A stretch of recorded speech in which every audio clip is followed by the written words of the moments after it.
Hey, everybody. Welcome to the show. This is the Farzy Show presented by MyBookie, mybookie.ag. It's wonderful to have you along for the ride. First day of the NFL draft. Eagles slated to pick at 32, except I think you and I both know they're not picking at 32. After some heavy consideration and careful consideration, I am absolutely 100% convinced that the Eagles are going to trade up tonight. But spoiler, all right, I'm not teasing it. I'm coming right out of the gate with it. Philadelphia Eagles, I know are not picking at 32 tonight. They are going to trade up. A couple of things I keep going back to that Howie Roseman has said since the end of the season, in particular last week when he and Nick Sirianni both addressed the media, and they talked about how they never have 32 first-round grades on any player in any draft. And I can't help but think that with the money that is going to be due over the next handful of years, the Eagles are not going to sit back and rest on their laurels and trade back in the NFL draft. They're going to try to trade up to get another playmaker, one that's going to be due money in another 4 years, but not right now. But they're going to try to get the highest caliber player for the best possible price. And the best way to do that is to trade up. They have enough draft capital. They have enough stock. When you talk about 18 picks that go between first and fifth round over the next 2 years, that's nice. That's a nice spot to be in. Plus, you could also talk about another asset that they have that they could possibly trade away, and that's Dallas Goedert. I don't see it happening today. I'm going to maintain that standpoint. I've had that throughout the offseason. I don't think that he comes back. I think he's played his last game as an Eagle, but I don't see him getting traded on draft day. Now, that doesn't mean that doesn't mean I'm against it. I don't see the Eagles staying at 32, and I don't see him trading out of the first round. So I think tonight is going to be exciting with Howie Roseman doing Howie Roseman things. There's one name that I'm interested in this draft, and here's where the tease comes in. There's one name that I'm interested in this draft that I would love to see the Eagles go up and get, and I think they're going to have to go up and get him considerably. If he falls past 15, this is where I think the Eagles start making some moves.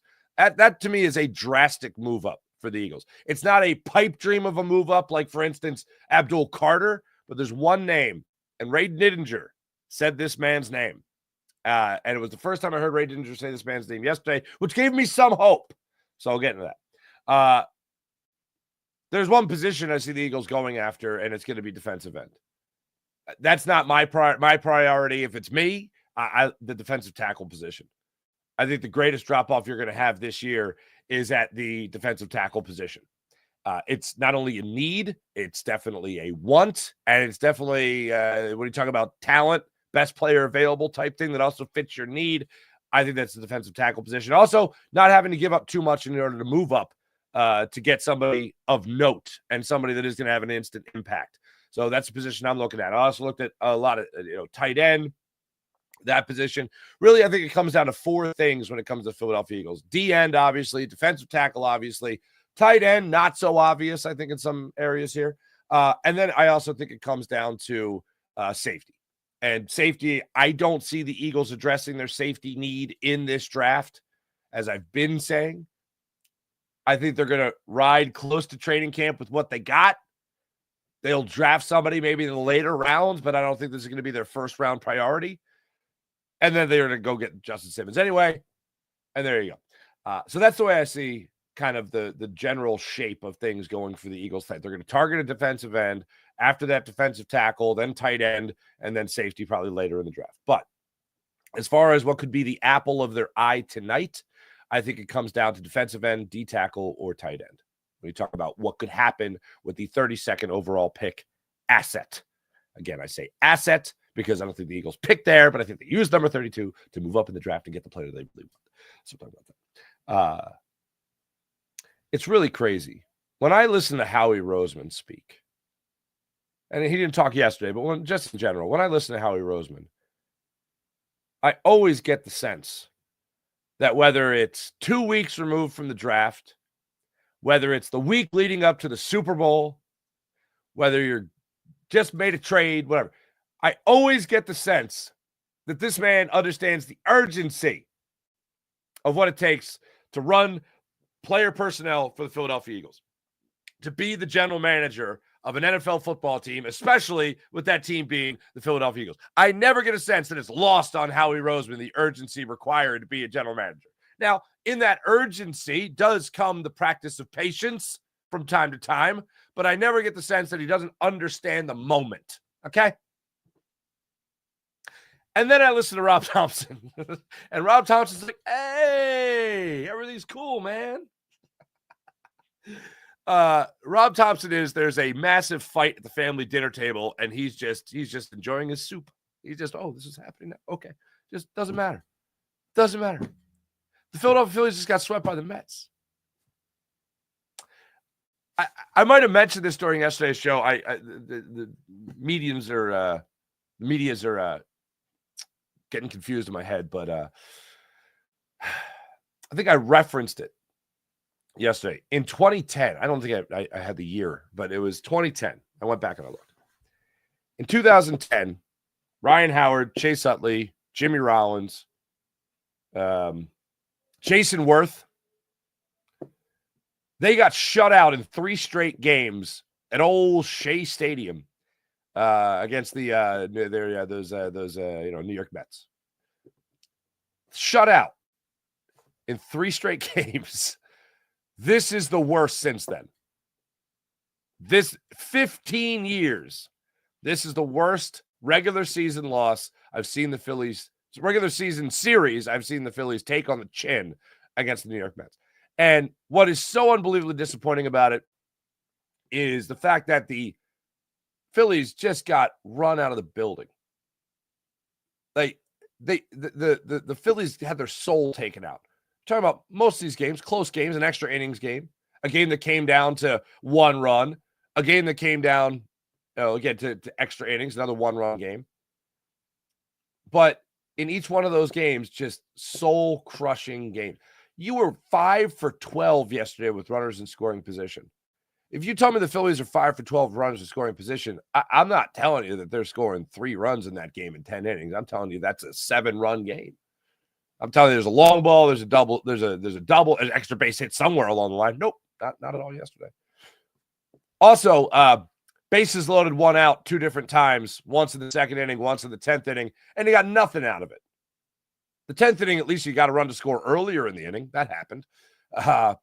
Nick Castellanos trying to score from second on a Juan Soto throw from right field. Bad idea. Bad idea.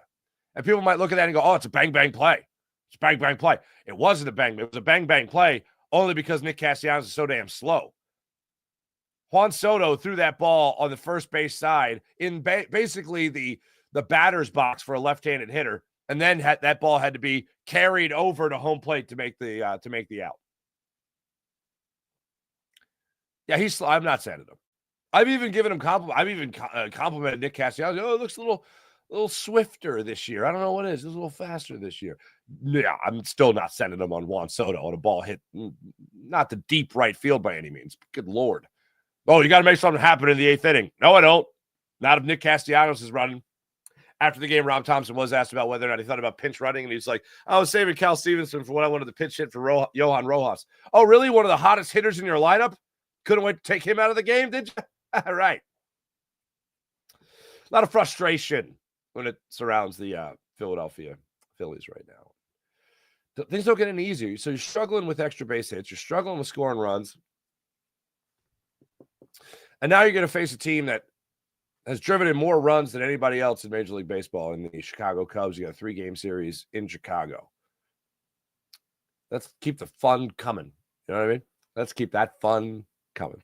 All right. So that's what we got today. We're going to have some funsies with that. Also, little announcement here. The Locked On Eagle Squad podcast, we're going to do a reaction show for the first round of the draft tomorrow. So no show today. We were kicking that around yesterday, so we'll do the show tomorrow. We're going to try to tape as often as possible on Mondays and Thursdays, but we want to do the reaction to the first round of the draft, so we'll do that tomorrow for those that are just waiting with bated breath. Your Philadelphia Eagles. When you talk about urgency, you talk about Howie Roseman, I think there's an urgency with him right now in the draft and how it's going to affect the cap. We, as I've been saying throughout the offseason, have to get used to this new look Philadelphia Eagles cap distribution, where you're paying a running back, not used to that. You're paying a linebacker, not used to that. Now you're getting great production out of those spots. So I ain't mad at it. I'm just saying we're not used to it. We're used to seeing corners is what we spend money on here. We're used to seeing defensive linemen is where we spend money here, and maybe a little smattering to the safeties, right? That's what we're used to.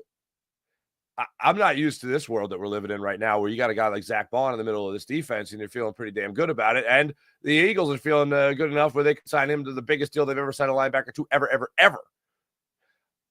I was looking at a running back that just got the most lucrative deal in the history of running backs. So I look at this draft, and I know a lot of people might think, oh, well, Howie Roseman is going to look at this from a situation and from a standpoint of, oh, trade back, get more assets. So this way you hit on one guy, two guys maybe. Take all the chances, have as many darts as you possibly can have to chuck at the dartboard to see what sticks as close to the middle as possible. See who could be that bullseye for you, maybe multiple bullseyes, I don't see Howie Roseman doing that. He has a lot of darts already. And when I was really thinking about it yesterday and going through it one final time, I am right on where I have been this whole time, which is the Eagles will not trade back tonight. The Eagles are going to trade up. Now, again, the targets that I see them going after as far as position, generally speaking, defensive end, defensive tackle, tight end, safety, in that order. For me, if they draft a safety, it's not going to be for the best player available. It's going to be for the idea that it's more of a need. And whenever you're doing that, especially in the first round, that's where I think that's where I always feel there's a big swing and a miss here. The name that I found really interesting here, and just going over stuff again yesterday, and hearing our Diddy, Ray Didinger, talk about Jalon Walker, Georgia, shocker, Georgia edge rusher, the more I thought it was interesting that a lot of people have him being a mid-round, first-round pick. For the Eagles to move up from 32 to 15, let's say, I don't see that happening. But if he starts to drop down the draft board, he is one of the names that I see the Eagles moving up to get. Now, I'll classify these as one is a pipe dream, and that's Abdul Carter. Warren is another one. Talking about, I mentioned tight ends earlier. That's another pipe dream. I don't see the Eagles going up to get. But if you're talking about guys falling to 18, 19, 20, that range, that's where I think Howie Roseman starts to get the itchy trigger finger and start wanting to move up to get some of these guys. One of those guys I think is Jalon Walker, edge rusher out of Georgia. Another player that I see the Eagles potentially moving up to get is Mykel Williams, another edge rusher out of Georgia. Another player I could also see them looking at, and they have to trade up minimally, but not drastically, I don't think. Shamar Stewart out of Texas A&M. These are all defensive end positions. And then there's two players where I see the Eagles, if they only have to trade up minimally, the two names that I see that they could potentially trade up minimally for is Nick Scorton, who I don't really even think the Eagles will have on their draft board at this point. When you talk about a first-round draft grade, I don't think they're going to have that on him anymore. But James Pierce and Nick Scorton are two guys, depending on how the draft goes, that if they are looking for a defensive end and they are looking to either stay at 32 or move up minimally to 30, those are two names that you can see the Eagles going after. James Pierce out of Tennessee and Nick Scorton out of Texas A&M. Scorton at 32, potentially picking up in the second round as well.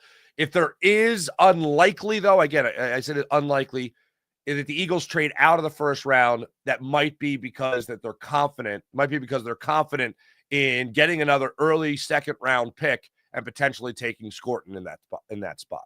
Pierce, I think, is more likely to go in the first round than Scorton. That's from the defensive end positions. But Jalon Walker would be the most interesting name for me, that if he does start to drop down the board, the Eagles go up and get him. As far as defensive tackle, everyone has talked about a million times over Walter Nolan and the potential of going to the Philadelphia Eagles. If Walter Nolan falls to the Philadelphia Eagles, let's say at 27, and they're able to go up and get him, I will be very, very surprised. I really try. There's only, like I mentioned, there's only one name that I've mentioned that's a pipe dream as far as the defensive side of the football goes, and that's Abdul Carter. That's the pipe dream. The story that came out in New England, WEEI, when they talked about Howie Roseman or the Eagles, reaching out, saying what would it take? We'd offer A.J. Brown. I never thought A.J. Brown was going to get traded. I don't think A.J. Brown should get traded, and I really don't want A.J. Brown to get traded, and I'm not moving up. The reason for that, I'm not moving up to get Abdul Carter, and I'm not making A.J. Brown part of that. Now, going into tonight, as you guys are going through the first 4 picks of the draft, and you see Abdul Carter come off the board, and you get a little itchy maybe, and you think, oh boy, could it be happening? It ain't happening. Let me be the spoiler of this for anyone that needs a spoiler on this, okay? It ain't happening. The reason it should not happen and the reason it won't happen is because I don't think Howie Roseman is dumb enough to take away from such a dominant force on the offensive side of the football. You got to stay dominant offensively. And you're going to take a hit when you talk about the tight end position. You're going to take a hit. Dallas Goedert's pretty damn good. You've learned how to have life without him. You've still played really good football without Dallas Goedert. The thing I always go to with Dallas Goedert is not just the ability he has in the passing game, but also in the run game. Run game still seems to be pretty damn good without him. So I'm not trading A.J. Brown and taking away from a dominant offense when you have the 1A and the 1B of a 1-2 punch in A.J. Brown and Devontae Smith. Jahan Dotson's fifth-year option not getting picked up by the Eagles, as reported. So that's not, all the Penn Staters were looking at that saying, oh, we're going to bring it back. I never thought he was going to be coming back for sure. That's why I referenced Johnny Wilson the other day when I was talking about why I didn't want to see A.J. Brown moved on from this team. I want to know that you still have your dominant offense intact. Your defense has taken enough of a hit as far as losing starters that only just helped you win a Super Bowl. So I'm not going to be messing with the other side of the football. That's going to stay together as long as humanly possible. And if I have these guys signed through 2028, 2029, then I'm going to party with that for as long as I can. So not happening when it comes to A.J. Brown. But the Abdul Carter deal, I still see as a pipe dream. The Tyler Warren, tight end, Penn State, still see that as a pipe dream when it comes to the Philadelphia Eagles moving up together. That is one spot. Hey, look, I'd love to see him on the team, but I don't think that happens, and I don't think they deal A.J. Brown to do that either. So those are the 2 pipe dreams that are out there that people are hunting. And, oh, shocking, we're talking about Penn State guys. Some people in this area might have just a little bit of bias to those stories being true. So Jalen Walker's a guy that I could see the Eagles trading up to get if he falls. And after last year, with everything happening to Quaynor Mitchell, it's hard to say anything is a pipe dream, but I think those are 2 pretty safe bets as far as pipe dream goes. As far as other defensive tackle positions, when you look at this, I think if they're going in that direction, the guy they're really going to be eyeing up is Walter Nolan. But again, you're talking about another guy that you're going to have to consider that other NFL teams are looking at right now saying, oh, no, it's all about what the guy loves about what football brings him, and it's not the fact that he loves football. But if the Eagles are taking him, this is such a strange spot to be in because this is not what we're used to. We're used to questioning everything the Eagles do. But in recent history here, really talking about the last 7-8 years of Howie Roseman as the Eagles GM, this born-again Roseman that we have experienced ever since the Chip Kelly era, where you can trust how this guy's building a team. If this guy's looking into a team's background, if Dom DeSandro, Big Dom, is looking into a guy's background, if they're talking to people that really know Walter Nolan, for instance, just like they were really talking to people that really knew Jalen Carter, well, if they end up taking Walter Nolan in this draft, I've tried to look at this multiple times, through multiple different windows. If another team took him, I'd probably be on the side of, well, they don't know what they're doing. This guy's going to be a bust, But if the Eagles took him, I'd be like, well, the Eagles really know what they're doing. I always try to remind people that you're not playing Madden here. These are players with personalities, with minds, with emotions. This is not just, oh, this guy is rated this, so he's going to do that. That's not how it works here. You're not building a Madden franchise. These are real things. These are real people, okay? If the Eagles look into his background and they deem him worthy of wearing the midnight green and maybe 4 times this year the Kelly green, then I'm going to be on board with it. And then I'll immediately look forward to what he could do next to Jalen Carter as a guy that could play all three downs, potentially 4 downs. This is a guy that has more dimensions, obviously, than Jordan Davis, for instance. And maybe if they do draft Walter Nolan, you're not seeing a long-term extension with Jordan Davis. Maybe this will be their, I don't know, maybe this will be their second chance as far as drafting somebody that could be just dominant throughout a game, similar to Jalen Carter, and especially next to Jalen Carter could be even better. If that's where the Eagles decide to go, last week, one thing I have changed on is last week, I was like, I want no parts of it. Thought about it with the Eagles investigating. If they deem him worthy, then I trust it. I feel Howie Roseman in this front office has earned it.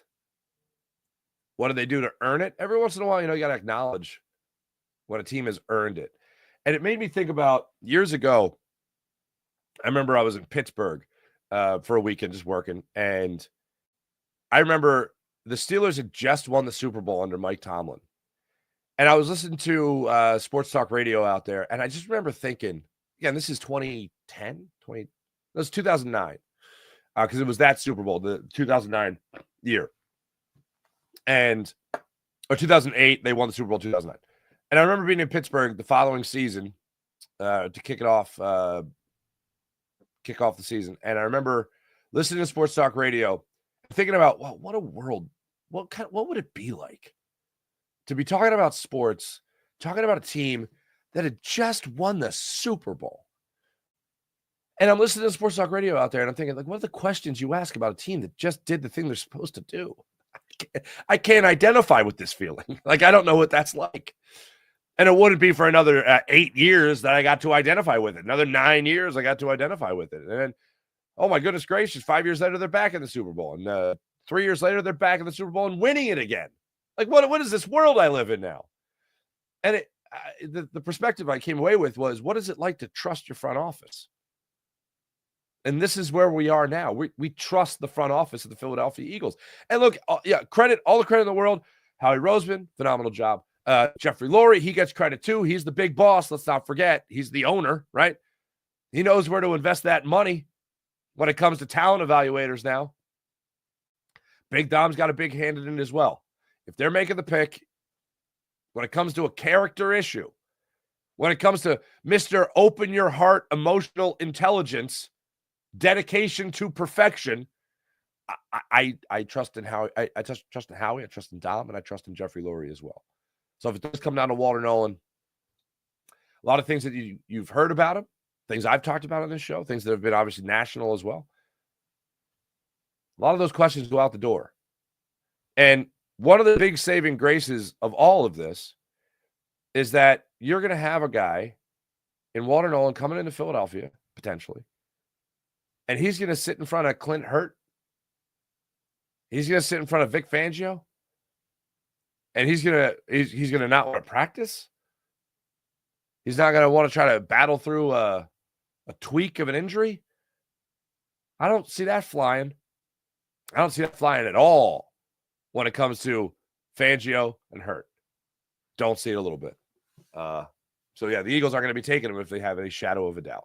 That's quite the process to go through. You're talking about a process of checks and balances here. Jeffrey Lurie, Howie Roseman, Tom DeSandro, Vic Fangio, Clint Hurt. Yeah, though he passes the test of those guys, I'm going to go ahead and be like, yeah, maybe these guys know what they're doing. So that's my feeling on Walter Nolan on the day of the NFL draft beginning, where the Eagles could be taken off. Now, Derek Harmon's another name there out of Oregon you could be looking at there. He's a monster of a human being. So potentially defensive tackle the Eagles could be looking at there in the first round. Tight end position, I mentioned Tyler Warren is the pipe dream. Mason Taylor, LSU. One of the mock drafts I saw had him at 32 to the Eagles right at that point. Again, I don't see the Eagles staying at 32. I think it's more likely the Eagles trade back than pick a 32. I'll put it to you like that. And Gunnar Helm is a guy that we talked about a while back, but he could be a second-round pick there out of Texas as far as the tight end position goes for your Eagles. So those are the names I'm looking at right now. Another defensive tackle, potential in the later rounds there out of Kentucky. Deion Walker could be another name that the Eagles are looking at there. Safety position. Malachi Starks is another guy I can see the Eagles moving up to get. Another Georgia player, go figure. Is Kirby Smart just going to be the defensive coordinator of the Eagles in the not-too-distant future?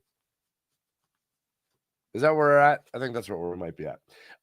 Malachi Starks is a safety position. The Eagles probably have to trade up a little bit. Nick Manwari, I know a lot of people talked about him in the chat over the last couple of weeks.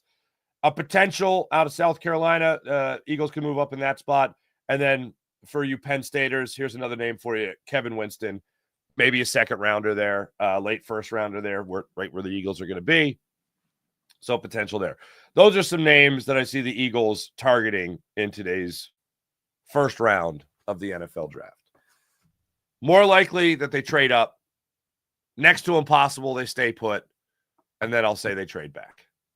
That's where I say the Eagles are. I've been waiting. We all been waiting for that Howie wow me move. A.J. Brown, draft day. It could happen. It could happen today with your Philadelphia Eagles. Could have that wow me moment. Do they get a veteran? Do they trade up and fleece another team? Whatever. But I'm excited. I with Howie Roseman as your general manager, normally I wouldn't be very excited for a 32nd overall pick. But with Howie as the GM, I feel pretty excited about watching this draft tonight and seeing where the chips fall for the Philadelphia Eagles. I haven't talked about it on this show. The Giants, Jordan Runnon of ESPN has been on the show, friend of the show, talked 2 weeks ago about Dallas Goedert potentially going to the New York Giants.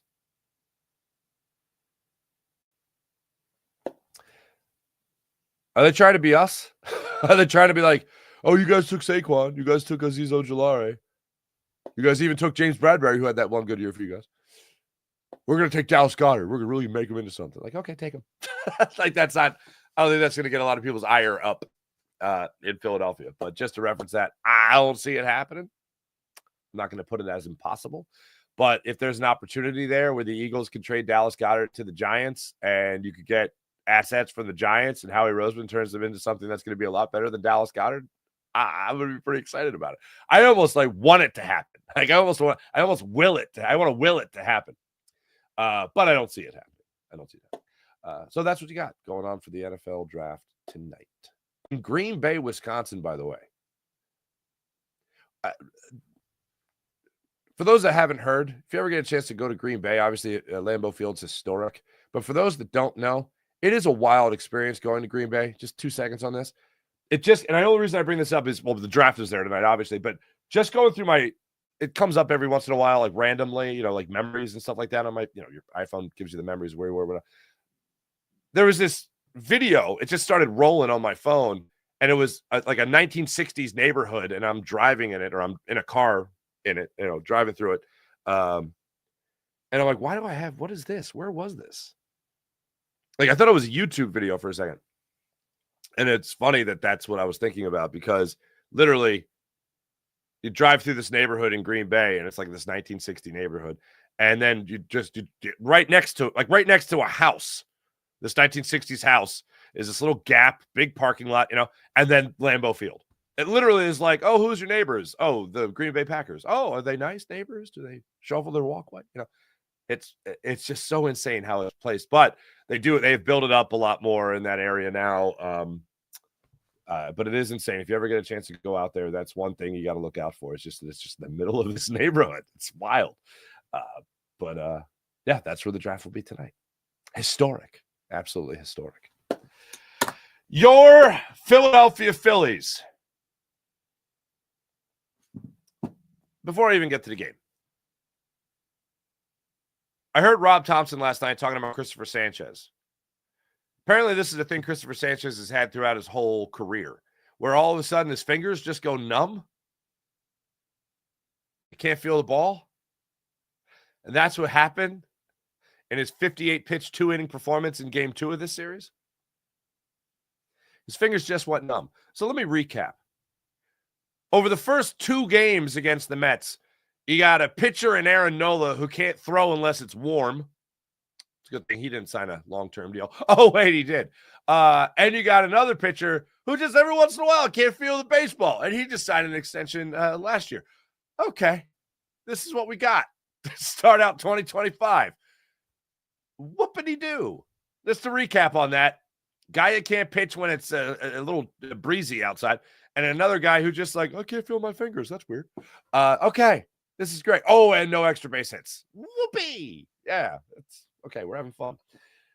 Yesterday's game, infuriating for a number of reasons. Number one, Zach Wheeler, 6 innings, 107 pitches, 9 strikeouts. In his last inning, he battled. Talk about battling. Goes down 3-0, goes down 2-0, goes down 2-0. All 3 of those at-bats end in strikeouts. Good hustle, Zach Wheeler. Base running. Clutch hitting. Just not there. Just not there in this series. Bryce Harper was quoted after the game talking about how, it's not early anymore. He doesn't want to hear about that. He's talking about how, we're a better baseball team than this and we got to play better and the Mets are better right now, but we got to be better. All this stuff with the Phillies, the words for me don't matter as much when we know the script of the play. We know the tendencies of these hitters. We know that it's going to be feast or famine with this offense. And we're all burned by the previous 3 years of this Phillies team. We're burned.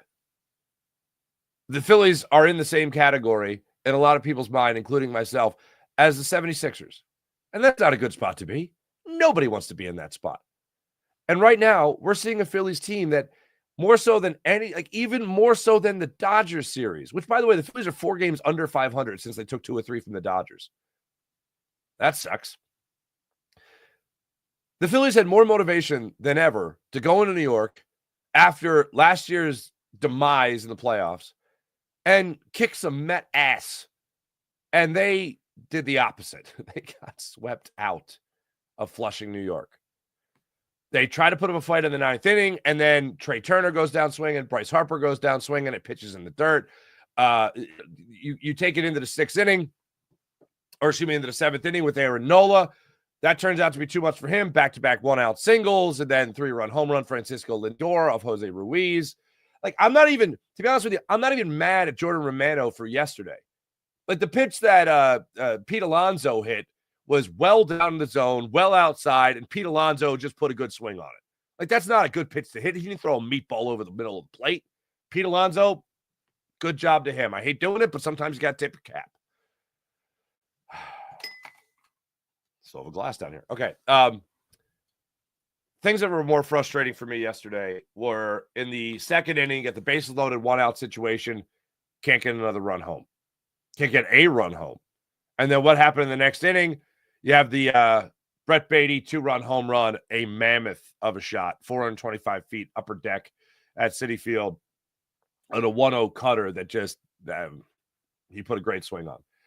Then Phillies were able to get one run out of the situation there in the 4th inning. Johan Rojas came up, of all people, with another RBI single.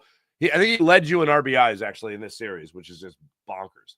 And then Trey Turner came up with an RBI single. So you get back-to-back RBI singles to tie things up at 2. Then the Phillies got nothing till the 8th inning. Nick Castellanos comes out, works a leadoff walk. Real Muto chases a changeup down and in, had no business swinging at it, but he did. Alec Boehm came up, grounded out to second base. After, by the way, being buzzed at 0-2 fastball up and in at his face. That ain't by accident, okay? An 0-2 fastball at your face is intentional. No retribution. No answering that for the Phillies. Jose Alvarado, when he came in the next inning, didn't buzz anybody. Nothing. I'm not saying you got to hit a guy, but I'm at least saying make a statement. Nothing. And it's 3 times, I think, there was three times, I think, in this series that Alec Boehm was pitched in like that. I was crossing my fingers that we were going to see a little Rhys Hoskins action. Yeah, a bomb into left field, but nope. And then maybe a little slow trot around the bases, but Bowman would actually have to hit a home run for that to happen.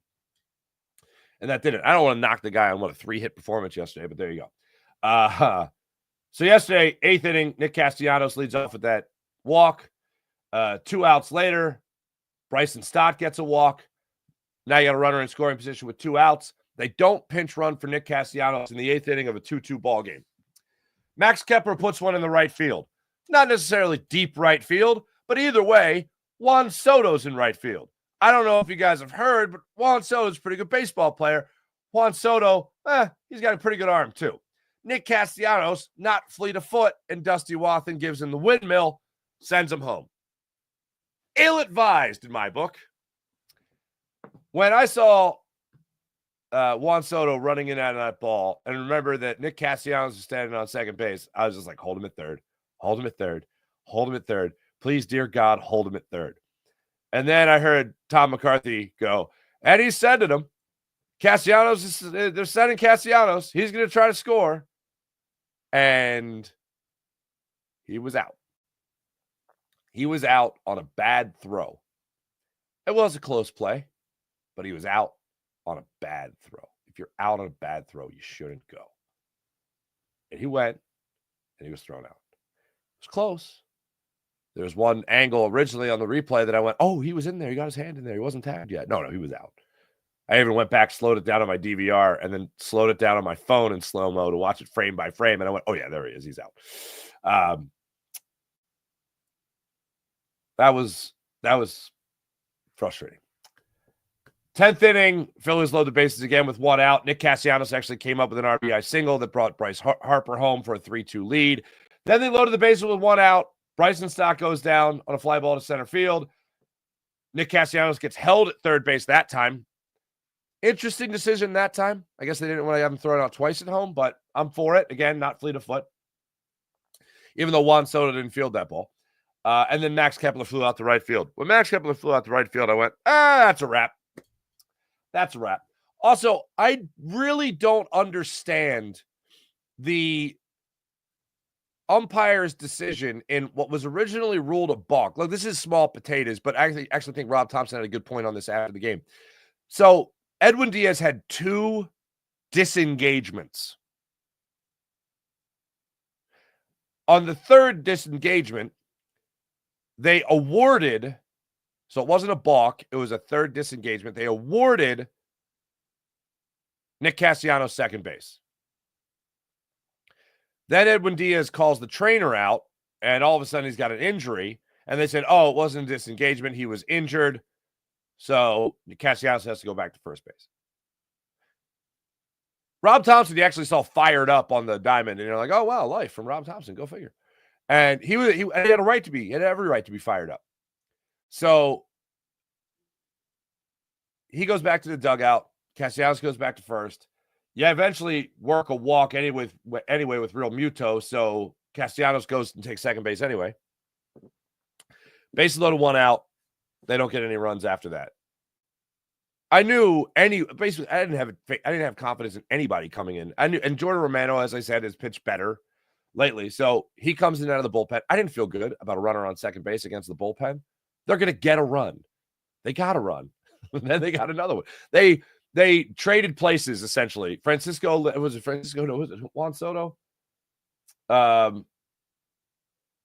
Yeah, Soto grounded into the 4-1 fielder's choice. Lindor went to second. To third. Alonso came up, hit a double, so then he got a runner in scoring position again. Brandon Nimmo gets the intentional walk. By the way, he had an insane game in left field. Rob, talking about extra bases, he robbed the Phillies a couple of times at extra bases.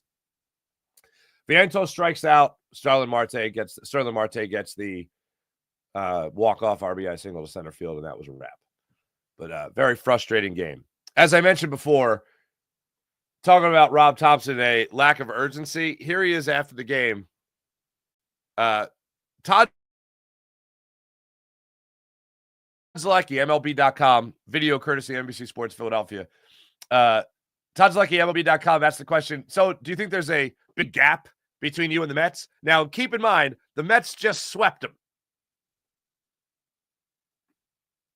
Is there a big gap there, Robbie? Mets based off of this week. No. How do you? No. Why not? Because we're a good team. With all the frustration and with the outside noise, how do you prevent guys from trying to do too much at a time like this? It's just communication. Just talking to them and trying to keep it as light as possible so they don't get too frustrated and they start getting in their own head. But I think we're in a good spot with that.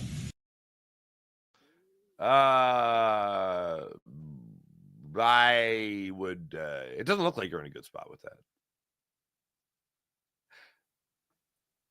I give him credit for this. I mean, guys got confidence. He got confidence in a baseball team that is not very good right now. Does Rob Thompson think he signed a 5-year contract extension? He signed a 1-year contract extension. That's next to nothing. That's next to doing nothing. Because we're a good baseball team. Okay. I like to see that good baseball team every once in a while. And it ain't going to get any easier here. Going up against the Cubs that have just been putting up runs at will almost. And they don't face Imanaga in this series. But this offense that has been struggling is going to go out there and keep up with let's see, the going into yesterday, the Cubs had 26, they lead the league in runs batted in. They have 26 more RBIs than the next team. They're doing well. They're doing really well. And you're going to, as an offense like this, you're going to keep up with that? Okay.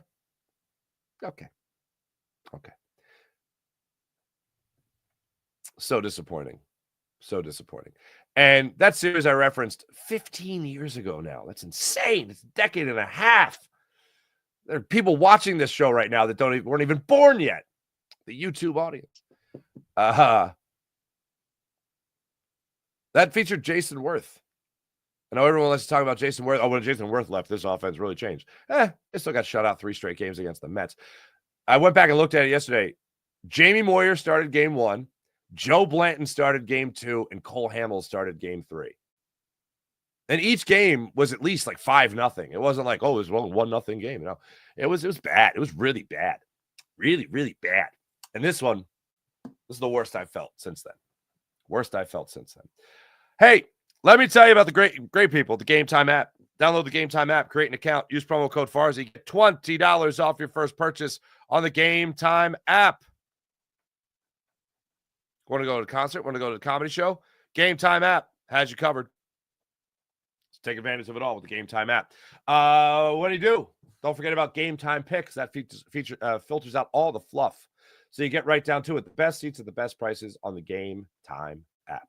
How about PHL Sports Nation? Philadelphia Sports Nation, enhancing your Philadelphia sports fan experience across all social media and blogs. That's PHLSportsNation.com. Let's get into the chat check, see what's going on. Pin 9617, good morning. Good morning. April, good morning. Hardcore for all. Hello. Good morning, Go Birds. Good morning, Go Birds. Jeremy, hope you got your beauty sleep, Mark. Busy days. I gotta mow the lawn today. I gotta work in a little nap at some point. Then I gotta focus on the NFL draft. What should be my snack? Popcorn? Nachos? Nachos get a little messy with the keyboard, keeping my notes. So many decisions to make. Well, Howie's thinking about the future of the Eagles, trying to make moves. I'm going to be like, did I put enough salsa on this? Maybe too much sriracha. White Niners Wine, good morning, friend. Good morning. Robert Smith, morning, Forrest from North Carolina. What's up there, Robert Smith? East Coast Ari, what's up, buddy? Happy draft day, family. Who's watching the movie to prep? I watched that movie Draft Day. True story. And I've run this by, as funny as the outcome is, where a GM, I don't want to ruin it, but I'm not going to do that. If you haven't seen it, I don't want to ruin it for you. Spoilers on Draft Day. That movie came out, speaking of old, I want to ballpark it. Draft Day was 2009. Movie Draft Day with Kevin Costner. I'm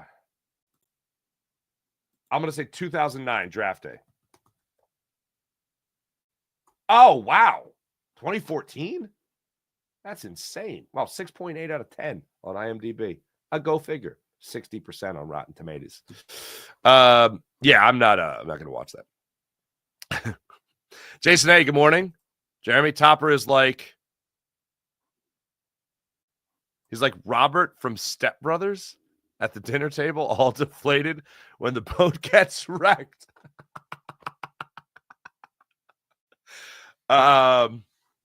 Who's steering the boat? That's funny. Sean Kilray, good morning. April, Cassidy and Schwab's fighting to see who can be the new Burl when it comes to base running. I'll say it again. When Kyle Schwarber got doubled off first base, I went, thank you. Thank you. Take this behind the shed. Sean Kilrain, Phillies swept the Dodgers in early July last season. Thought it was the highlight of last year, and they were going to make another deep playoff run after that series. You know, that reminds me. Because doing the postcasts, I get a lot of rivals, whoever the Phillies just played. I'll get a lot of their city watching it, and especially if it's New York. Go figure. They're all spiking the football, the proverbial football. And I want like the Mets were pretty terrible last year, especially in the beginning of the year. Now, let me see here. Holy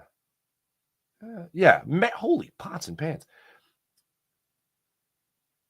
Last year, the Mets were 9-19 in May. What was yesterday, 23rd? Wow. So the Phillies now are 13-12. What the hell is their record right now? 13-12. The Mets on this date last year were 12-11. And the Mets are feeling themselves already? Like, shouldn't you already? Like, the roles could certainly be reversed this year. By the way, I'm not giving up on the Phillies. Like, I still think they make the playoffs, but I think they got to fire Rob Thompson to get there. And I do think Rob Thompson is going to be managing for his job over the next couple of weeks here. But man, well, they got beat by LA 10-0. That sucks. This is last year I'm looking at now. But yeah, this time last year, they were 12-11.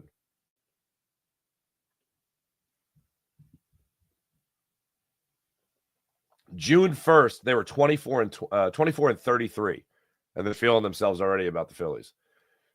I love when people get really cocky in the first couple months of a baseball season.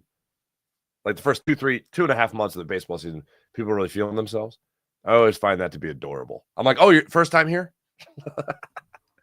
John Cheeseborough, what's up, buddy?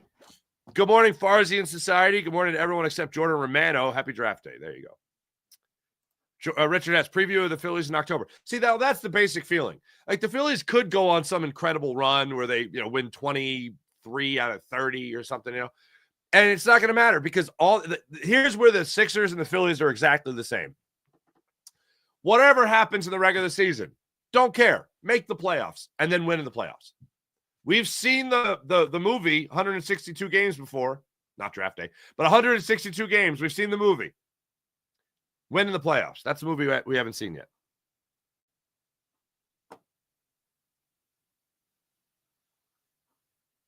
Oh, wow. I did not see that. Sean Kilroy, did you see both Michigan corners, both Michigan, Walter Nolan and Will Johnson not selected in the first round of Daniel Jeremiah's mock draft? Really? Oh, that's a huge red flag. Daniel Jeremiah was just saying last week that he doesn't see Walter Nolan falling to where the Eagles could get him. That's surprising.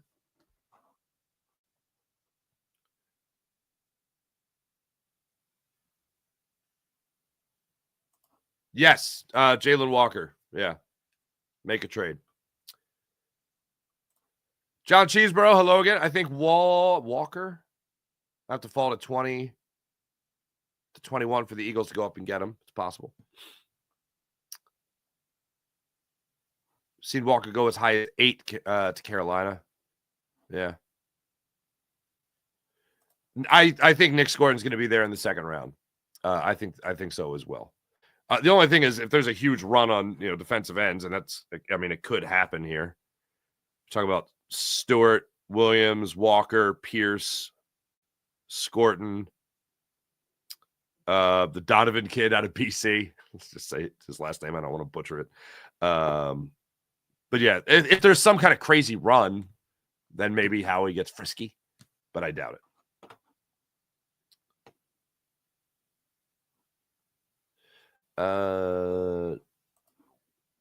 Jalen Walker more is a run stuffer. Fair enough.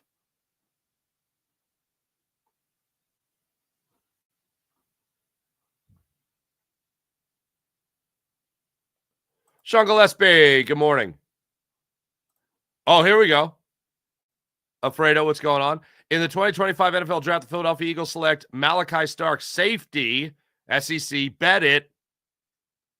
Go Birds, fly Eagles, fly. Stark said, would be awesome to play in Philly with guys he went to school with. Yes, it certainly would. It certainly would.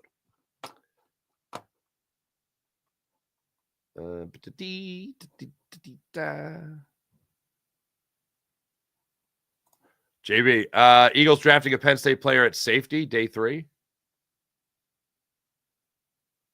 Is that your Kevin Winston guy?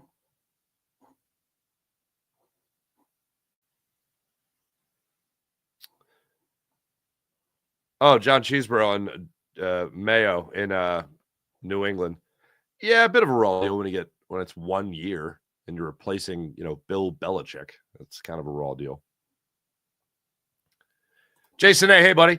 Vrabel with the Patriots seem like they will turn around. Possibly. I think Mike Vrabel's a good coach. The going back to the team you played for is always a weird thing, but he's going to be given the tools to do it. I mean, I don't want to see the Patriots turn around. I want everybody to suck. Paul Mancini, hello. Phillies need at least 2 bullpen pitchers immediately. Ranger Suarez possibly work from the bullpen. Well, yeah. And right now, I mean, that's what it's looking like, unfortunately. I say unfortunately because I don't trust Taijuan Walker, but he's pitching well. But if he's hurt and he's not going to pitch, then Ranger Suarez goes right back into the rotation. And depending on what happens to Christopher Sanchez, with not being able to feel the baseball, God, that's crazy. Then yeah, you might see that happen with him going back into the you might see him going back into the Ranger Suarez going back into the rotation. Oh, this is an interesting question. This is what people are pondering. East Coast Ari, what's your lawn mowing hat? The guys at Nasty Knuckles gave me a hat that I really enjoy. And I wore it recently for some work I was doing on the house, and now I can't find it. But that was a great lawn mowing hat, very light, But I generally go ball cap. I'll usually mow the front lawn without a cap, bronze the dome a little bit, and then backyard where I'm getting full sun, got to throw the cap on. A lot behind the shed talk, Barzy, I know, right?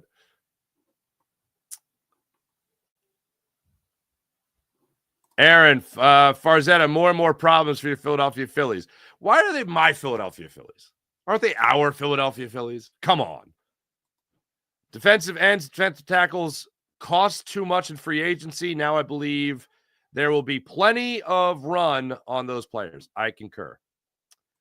Farzy can't bench the bar. Farzy, how about them fightings? Not much fighting of fightings. You know what I mean?